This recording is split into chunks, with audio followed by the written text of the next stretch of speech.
వికారాబాద్ జిల్లాలో ఈదురుగాలులతో భారీగా ఎడతెరిపి లేకుండా వర్షాలు పడుతున్నాయి. ఈ వర్షం ప్రభావం వలన పత్తి పంటలు, మొక్కజొన్న పంటలు చాలా దెబ్బతిన్నాయి.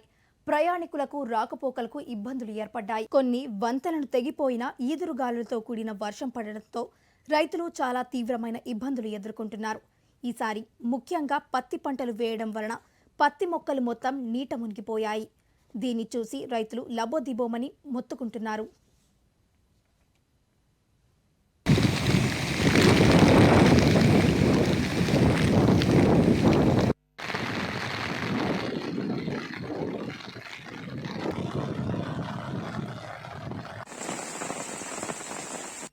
చేలు మునిగిపోయినాయి సార్, చాలా తడిసిపోయినాయి. మీకు చేల నీళ్ళు తీసేస్తున్నాను సార్. నేను ఇక్కడ పొద్దుగాల నసుకులు వస్తే దొయ్యాలు పడాయి, చేలు పత్తి చేను మునిగిపోయింది సార్. మా దగ్గర వికారాబాద్.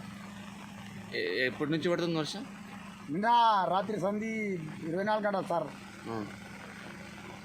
ఫుల్ వర్షం, భారీ వర్షం పడుతుంది సార్. నిన్న జర తక్కువ, మళ్ళీ రాత్రి తెల్లందాక మొత్తం డొయ్యలు ఆగులు పోతున్నాయి సార్. అయితే ఏమేమి పంటలు మునిగిపోయినాయి? పత్తి, పత్తి, పసుపు, పత్తులు ఎక్కువనే సార్. కంది చేనులు, 3 వస్తువులు చేలు మునిగిపోయినాయి sir. Like, share and subscribe Master TV.